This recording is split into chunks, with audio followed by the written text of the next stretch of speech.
Bismillahirrahmanirrahim. Assalamualaikum warahmatullahi wabarakatuh. Waalaikumsalam. Halo sahabat Dorakes, ngobrol hari ini inspirasi esok hari. Hari ini kita berada di Pondok Pesantren Tapis Quran Lembah Serunting yang beralamat di Jalan Haji Piagam, Talang Kamsir, Kelurahan Karangdalo, Kecamatan Timpu Tengah, Kota Pagarawan. Jadi alhamdulillah sahabat, hari ini kita sudah disambut dengan alhamdulillah ya, dengan penuh sukacita di Lembah Serunting ini. Di sini kami bersama tim dan didampingi oleh Ustadz Ustadz Mustafa, Ustadz Ainul Yakin dan Ustazah Putri. Jadi Ustadz dan Ustazah, adapun tujuan datangan kami ke sini, yang pertama kami merupakan tim pengembang aplikasi Simota. Simota ini merupakan salah satu aplikasi ya, yang insya Allah nanti terintegrasi antara santri, kemudian ustadz dan ustazah dan orang tua. Nah, dalam hal ini digunakan untuk melakukan proses monitoring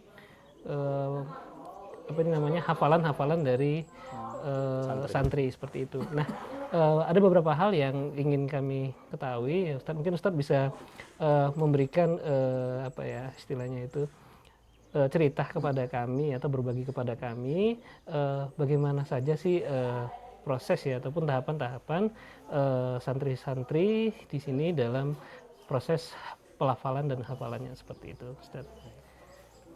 Monggo, Ustaz. Ya, terima kasih Pak. Sebelumnya selamat datang di Pesantren Lembah Serunting.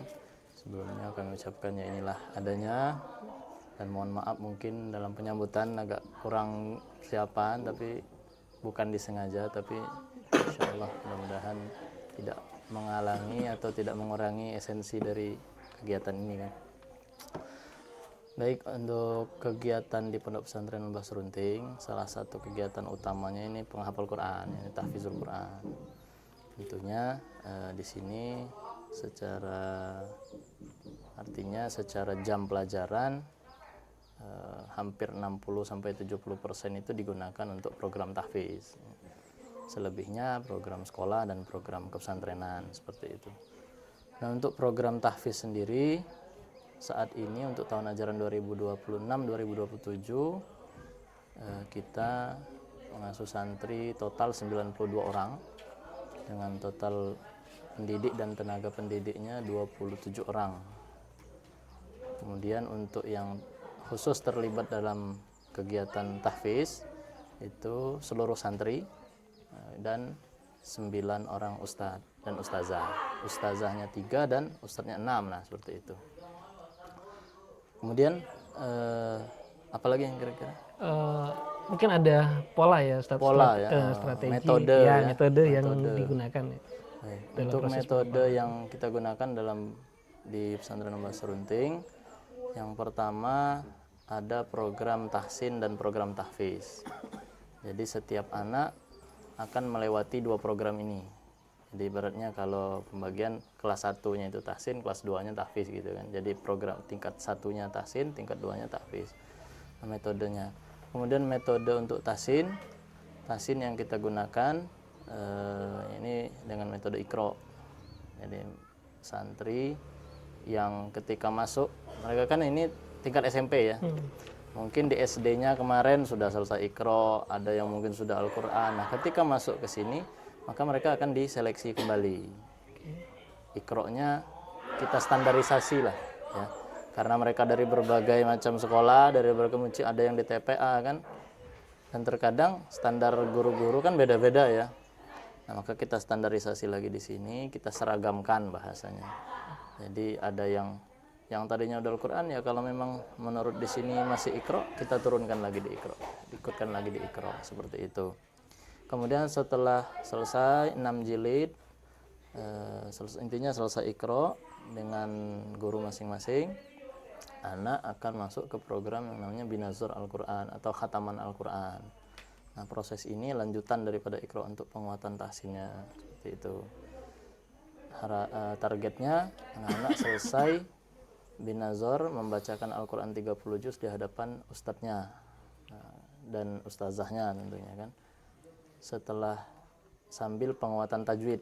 Nah, setelah dianggap lulus, dianggap baik bacaannya, maka akan difokuskan, akan dinaikkan ke kelas tahfiz, seperti itu kurang lebih. Nah, untuk teknis pelaksanaannya, dari 92 orang santri itu dibagi halakoh. Jadi setiap ustadz kan ada 9 tadi ya, satu koordinator atau disebut dengan mas'ul tahfiznya atau kepala bagian tahfiznya. Nah, yang ini ya sebagai mengkoordinasi semua halakoh.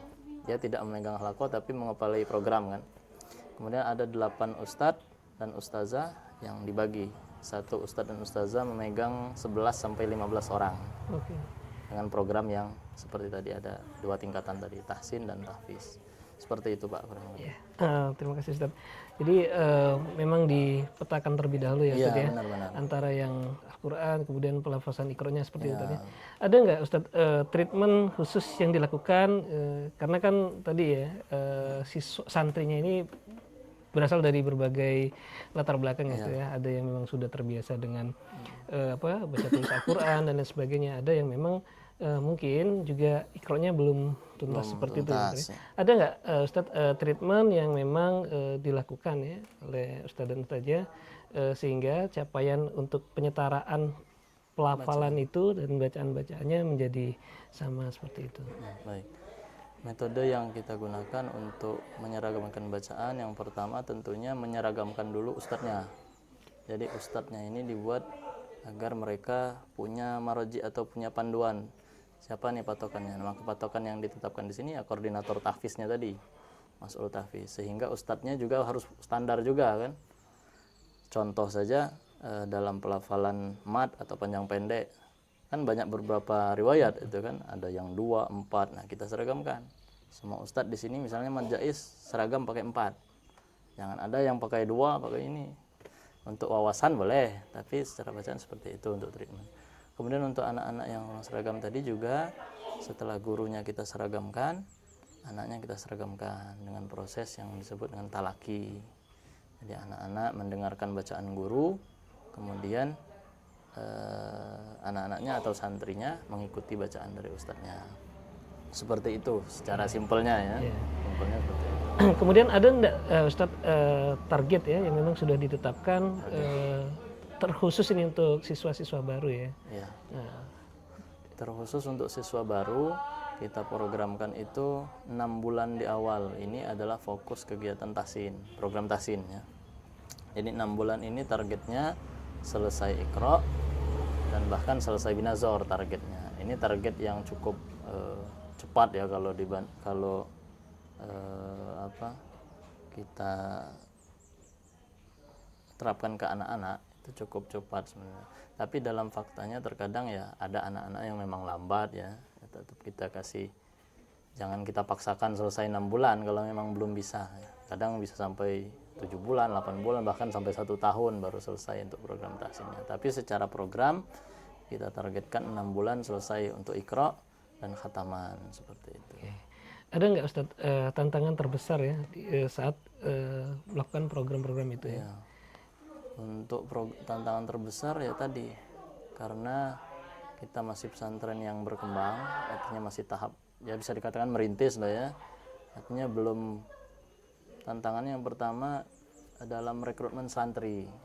Kita menerima semua santri.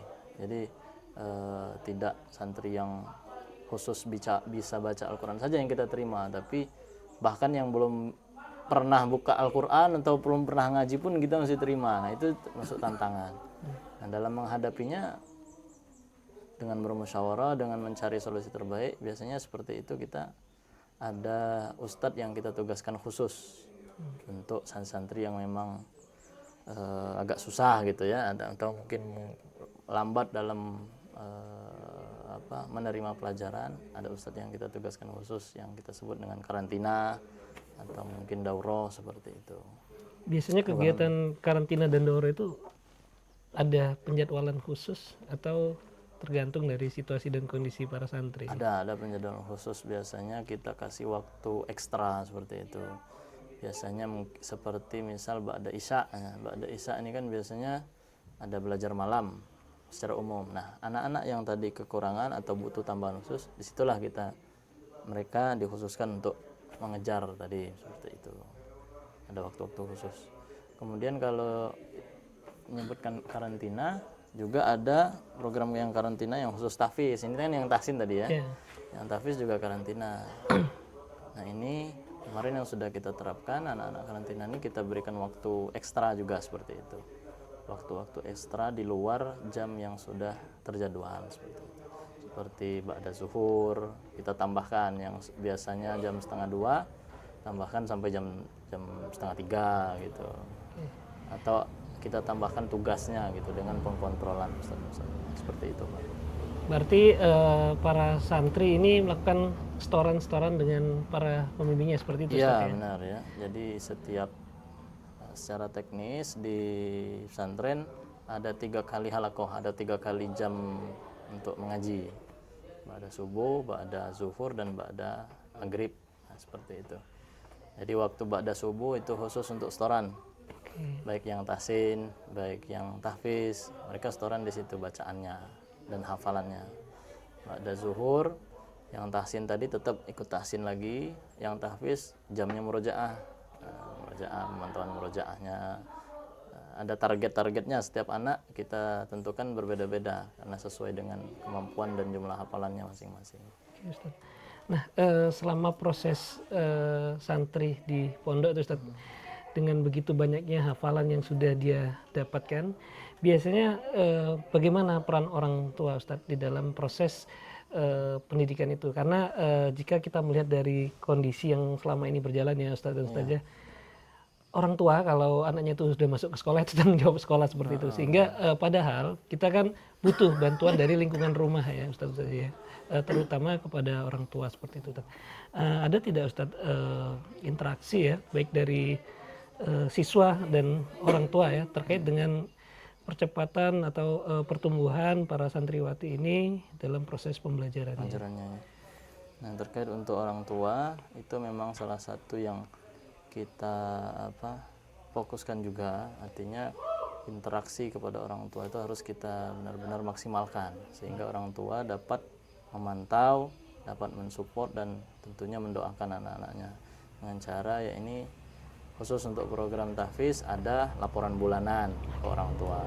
Kita sampaikan perkembangan anaknya bulan ini begini, capaiannya sekian, murojaahnya sekian, seperti itu. Sehingga orang tua tahu perkembangan anaknya. Kemudian juga kalau secara umum program pesantren ada kunjungan bulanan atau taklim bulanan, orang tua diundang ke pesantren secara resmi untuk kunjungan. Jadi bertemu dengan anaknya dari pagi sampai dari pagi itu taklim dulu. Nah, diberikan juga tambahan ilmu, tambahan wawasan bagaimana sih kiat-kiat orang tua agar anaknya ini sukses di belajar dan pesantren seperti itu. Selama ini yang berjalan, Ustaz, ada tidak kesulitan ya dari pihak pesantren dalam berkomunikasi dengan orang tua dalam kondisi adanya laporan bulanan seperti itu, Ustaz ya? Bagaimana respon dari orang tua santri tersebut? Secara umum orang tua sangat antusias ya, dengan mendengar dan mereka mensupport ya. Tentunya menerima laporan itu ada yang mungkin positif, ada yang negatif, ya, itu hal yang lumrah ya. Tapi secara umum mereka mendukung dan mereka sangat antusias dengan mendengar perkembangan anak-anaknya. Secara perjalanan selama ini tidak ada yang terlalu begitu berarti lah. Tapi secara umum mereka mensupport semua. Mereka antusias mendengar perkembangan anaknya. Seperti itu. Jadi memang pelaporan perkembangan santri di dalam proses pembelajaran itu memang dinantikan ya, Ustaz ya, oleh orang tua itu ya, sehingga memang mereka lebih yakin anaknya ini sudah berprogres sejauh mana seperti itu, Ustaz ya. Kita tidak menutupi juga, ada juga yang orang tua yang mungkin kayak kata bapak tadi kan, ya yang udah pesantren yang penting mereka di pesantren lah. Nah ini kita kasih tambahan wawasan atau mungkin kesadaran di taklim bulanan itu agar orang tua peduli dengan anaknya walaupun pesantren gitu kan. Maksudnya ikut mensupport, jangan lupa mendoakan seperti itu kan. Seperti itu, Pak. Oke, Ustadz. Jadi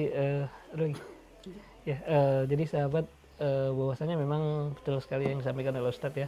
Peran dan doa orang tua itu memang menjadi salah satu kunci ya keberhasilan anak-anak di dalam proses pembelajaran. Oleh sebab itu saat anak berada di dunia pendidikan, kita selaku orang tua seyogyanya juga harus turut serta ya membantu dalam mensukseskan program-program pendidikan itu. Oke, Ustadz, mungkin pertanyaan terakhir ya, atau pertanyaan pamungkas Ustadz. Apa sih Ustadz harapan terbesar ya yang diharapkan oleh Ustadz dan Ustadzah pada Pondok Pesantren Tahfiz Quran ini ya, khususnya di Lembah Serunting ke depan seperti itu. Kemudian insya Allah Ustadz kedatangan kami di sini nanti akan sedikit bercerita tentang aplikasi Sibotah yang akan kami implementasikan, dan harapan besar kami juga aplikasi itu nanti bisa digunakan di Lembah Serunting ini dengan tujuan tadi adanya interaksi yang aktif antara santri, pondok pesantren dan orang tua dalam mendukung proses pembelajaran, sehingga memang cetakan-cetakan santri-santri di negeri kita ini ya, khususnya Kota Pegadaian bisa semuanya menjadi Tahfiz Quran. Amin. Seperti itu ya. Seperti yang ada di Lembah Serunting kan, di mana ada Al-Quran, di situ ada keberkahan. Enggak Ustaz? Ya. Terima kasih Pak. Tentunya harapan terbesar dari kami berbicara juga menyambung kata dari yayasan mereka yang awal mula untuk mendirikan pesantren ini, harapannya tentunya terkhusus untuk pesantren ini menjadi wadah dan sarana bagi terbentuknya generasi-generasi Quran yang tidak hanya mereka cakap dalam membaca Al-Quran, juga mereka menghafal Quran, dan juga kesehariannya mereka itu dipenuhi dengan nilai-nilai Al-Quran. Itu secara fondasi dan dasar yang ingin kami harapkan dari anak-anak kan. Artinya mereka kesehariannya, akhlaknya, tingkah lakunya dipenuhi dengan nilai-nilai Al-Quran. Bukan cuma hafalan saja, tapi adab dan akhlaknya menggambarkan Al-Quran dalam kesehariannya. Itu harapannya secara fondasi dan dasarnya seperti itu. Oke. Terima kasih Ustadz atas diskusi kita pada pagi hari ini. Pondok Pesantren Tahfiz Quran Lembah Serunting, di mana ada Al-Quran, di situ ada keberkahan. Dorakes, ngobrol hari ini, inspirasi esok hari. Assalamualaikum warahmatullahi wabarakatuh. Waalaikumsalam. Terima kasih Ustaz.